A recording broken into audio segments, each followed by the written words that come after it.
ಕರ್ನಾಟಕ ಸರ್ಕಾರದ ಮಹಿಳಾ ಮತ್ತು ಮಕ್ಕಳ ಅಭಿವೃದ್ಧಿ ಇಲಾಖೆಯಲ್ಲಿ ಖಾಲಿರುವಂತಹ ಹುದ್ದೆಗಳಿಗೆ ಅರ್ಜಿಯನ್ನು ಕರೆದಿದ್ದಾರೆ. ಹಾಗಾದರೆ ಎಷ್ಟು ಹುದ್ದೆಗಳಿಗೆ ಅರ್ಜಿಯನ್ನು ಕರೆದಿದ್ದಾರೆ, ಎಜುಕೇಷನ್ ಏನಾಗಿರಬೇಕು, ಯಾವೆಲ್ಲ ಹುದ್ದೆಗಳಿಗೆ ಅರ್ಜಿಯನ್ನು ಕರೆದಿದ್ದಾರೆ, ಸಂಪೂರ್ಣ ಮಾಹಿತಿಯನ್ನು ನಾನು ನಿಮಗೆ ತಿಳಿಸ್ಕೊಡ್ತೀನಿ. ವಿಡಿಯೋ ಸ್ಕಿಪ್ ಮಾಡ್ದಂಗೆ ಪೂರ್ತಿ ವಿಡಿಯೋವನ್ನು ನೋಡಿ. ವೀಕ್ಷಕರೇ, ಕರ್ನಾಟಕ ಸರ್ಕಾರದಲ್ಲಿ ಖಾಲಿ ಇರುವಂತಹ ಮಹಿಳಾ ಮತ್ತು ಮಕ್ಕಳ ಅಭಿವೃದ್ಧಿ ಇಲಾಖೆಯಲ್ಲಿ ಖಾಲಿರುವಂತಹ ಅಂಗನವಾಡಿ ಕಾರ್ಯಕರ್ತೆ ಮತ್ತು ಸಹಾಯಕಿ ಹುದ್ದೆಗಳಿಗೆ ಅರ್ಜಿಯನ್ನು ಕರೆದಿದ್ದಾರೆ. ಹಾಗಾದರೆ ಯಾವೆಲ್ಲ ಹುದ್ದೆಗಳಿಗೆ ಎಲ್ಲಿ ಜಾಬ್ ಲೊಕೇಶನ್ ಅಂತ ನಾವು ನೋಡಿದ್ರೆ, ಬೆಳಗಾವಿಯಲ್ಲಿ ಖಾಲಿರುವಂತಹ ಹುದ್ದೆಗೆ ಅರ್ಜಿಯನ್ನು ಇವರು ಕರೆದಿದ್ದಾರೆ. ಒಟ್ಟು ಎಷ್ಟು ಪೋಸ್ಟ್ಗಳಿಗೆ ಅರ್ಜಿಯನ್ನು ಕರೆದಿದ್ದಾರೆ ಅಂತ ನಾವು ನೋಡೋದಾದರೆ 579 ಹುದ್ದೆಗಳಿಗೆ ಅರ್ಜಿಯನ್ನು ಕರೆದಿದ್ದಾರೆ. ಮತ್ತು ಯಾವೆಲ್ಲ ಪೋಸ್ಟ್ಗಳು ಯಾವ್ಯಾವುದು ಅಂತ ನಾವು ನೋಡಿದ್ರೆ, ಅಂಗನವಾಡಿ ವರ್ಕರ್ ಮತ್ತು ಹೆಲ್ಪರ್ ಕಾರ್ಯಕರ್ತೆ ಮತ್ತು ಸಹಾಯಕಿ ಹುದ್ದೆಗಳಿಗೆ ಅರ್ಜಿಯನ್ನು ಕರೆದಿದ್ದಾರೆ. ಹಾಗಾದರೆ ಎಲ್ಲೆಲ್ಲಿ ಹುದ್ದೆಗಳು ಖಾಲಿ ಇದ್ದಾವೆ ಅಂತೇಳಿ ನಾವು ನೋಡೋದಾದರೆ, ಅರಬಾವಿ, ಅಂತಾನಿ, ಬೈಲವಂಗಲ, ಬೆಳಗಾವಿ ರೂರಲ್, ಬೆಳಗಾವಿ ಅರ್ಬನ್, ಚಿಕ್ಕೋಡಿ ವಿಭಾಗದಲ್ಲಿ ಖಾಲಿ ಇದ್ದಾವೆ ಅಂತೇಳಿ ಒಂದು ಮಾಹಿತಿಯನ್ನು ಇವರು ನೀಡಿದ್ದಾರೆ. ಅದೇ ರೀತಿ ಹುಕ್ಕೇರಿ, ಗೋಕಾಕ್, ಕಾರವಾಡ, ಖಾನಾಪುರ, ಕಿತ್ತೂರು, ನಿಪ್ಪಾಣಿ, ರಾಯಬಾಗ್ ಈ ವಿಭಾಗದಲ್ಲೂ ಸಹ ಹುದ್ದೆಗಳು ಖಾಲಿ ಇದ್ದಾವೆ ಅಂತೇಳಿ ಒಂದು ಮಾಹಿತಿಯನ್ನು ನೀಡಿದ್ದಾರೆ. ಅದೇ ರೀತಿ ರಾಮದುರ್ಗ, ಸವದತ್ತಿ, ಯಾದಗಿರಿ ವಿಭಾಗದಲ್ಲೂ ಸಹ ಹುದ್ದೆಗಳು ಖಾಲಿ ಇದ್ದಾವೆ ಅಂತೇಳಿ ಒಂದು ಮಾಹಿತಿಯನ್ನು ನೀಡಿದ್ದಾರೆ.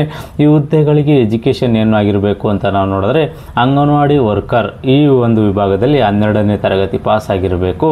ಅದೇ ರೀತಿ ಈ ಒಂದು ಅಂಗನವಾಡಿ ಹೆಲ್ಪರ್ ಹುದ್ದೆಗಳಿಗೆ 10ನೇ ತರಗತಿ ಪಾಸಾಗಿರೋರು ಈ ಹುದ್ದೆಗಳಿಗೆ ಅರ್ಜಿಯನ್ನು ಸಲ್ಲಿಸಬಹುದಾಗಿರುತ್ತದೆ. ಅದೇ ರೀತಿ ಹುದ್ದೆಗಳಿಗೆ ಸಂಬಂಧಪಟ್ಟಂತೆ ವಯೋಮಿತಿ ಏನಿರುತ್ತೆ, ಏಜ್ ಲಿಮಿಟ್ ಏನು ಅಂತ ನಾವು ನೋಡಿದ್ರೆ 35 ವರ್ಷದೊಳಗಡೆ ಇರೋರು ಈ ಹುದ್ದೆಗಳಿಗೆ ಅರ್ಜಿಯನ್ನು ಸಲ್ಲಿಸಬಹುದಾಗಿರುತ್ತದೆ. ಮತ್ತು ಈ ಹುದ್ದೆಗಳಿಗೂ ಸಹ ಗೌರ್ಮೆಂಟ್ ರೂಲ್ಸ್ ಪ್ರಕಾರ ಏನು ವಯೋಮಿತಿ ಸಡಿಲಿಕೆಯನ್ನು ಕೊಡಬೇಕೋ ಕೊಡ್ತೀವಿ ಅಂತೇಳಿ ಒಂದು ಮಾಹಿತಿಯನ್ನು ಇವರು ನೀಡಿದ್ದಾರೆ.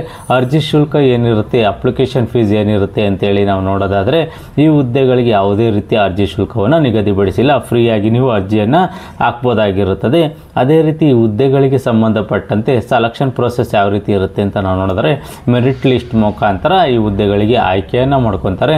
ಯಾರೆಲ್ಲ ಈ ಹುದ್ದೆಗಳಿಗೆ ಅರ್ಜಿಯನ್ನು ಸಲ್ಲಿಸಬೇಕು ಅಂದ್ಕೊಂಡಿದ್ರೆ, ಈ ಒಂದು ನೋಟಿಫಿಕೇಷನನ್ನು ಸಂಪೂರ್ಣವಾಗಿ ಓದಿ ಈ ಒಂದು ಹುದ್ದೆಗಳಿಗೆ ಸಂಬಂಧಪಟ್ಟಂತೆ ಅರ್ಜಿ ಹಾಕಲಿಕ್ಕೆ ಕೊನೆಯ ದಿನಾಂಕ ಯಾವುದು ಅಂತ ನಾವು ನೋಡಿದರೆ 16 ಮೇ ಕೊನೆಯ ದಿನ 2025 ಕೊನೆಯ ದಿನಾಂಕವಾಗಿರುತ್ತದೆ.